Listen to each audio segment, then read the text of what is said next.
प्रेक्षक हो नमस्कार. तुम्ही सगळे बघत आहातच की आपण हडपसरमधील वेगवेगळ्या लोकांची मतं जाणून घेत आहोत.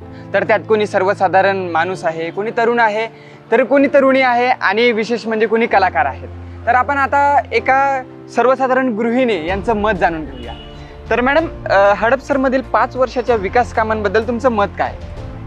5 वर्षाविषयी तर मी काय बोलू शकत नाही. अच्छा.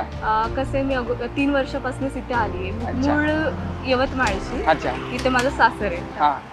तर माझं असं म्हणजे एवढ्या ह्याच्यात मी बघत आहे गृहिणी असल्यामुळे की भाजी मंडी अगोदर खूप अशी कंजेस्टेड असायची. बरोबर. यायला जायला रस्ता नव्हता.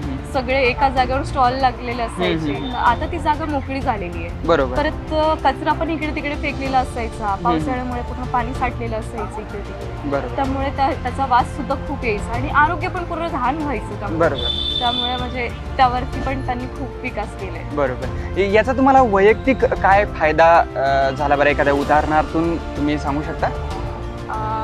वैयक्तिक म्हणजे तर म्हणायचं म्हटलं तर जसं आता भाजीपाला घ्यायला येताना अगोदर इच्छा नाही व्हायची यायला, कारण कचरा वगैरे असायचा, वास यायचा, आरोग्याची पण धोका होता.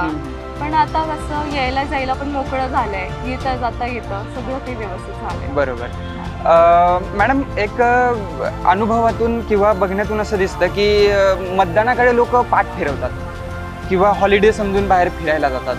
तर याबद्दल तुम्ही लोकांना काय सांगाल बरं? बघा, मतदान हे कसं आहे, लोकशाहीचा एक बळबुद्धी आहे. त्यामुळे लोकांनी मतदान केलं पाहिजे. हे आपला हक्क आहे, अधिकार आहे, तो आपण गमावला नाही पाहिजे. बरोबर. तुम्ही स्वतः मतदान किती वेळेस केलेलं आहे बरं? तसं तर मी आता सध्या इथे 3 वर्षापासून, त्यामुळे मी 1 वेळा केलंय. आता परत करेल. तर चालेल. Thank you so much madam. Thank you.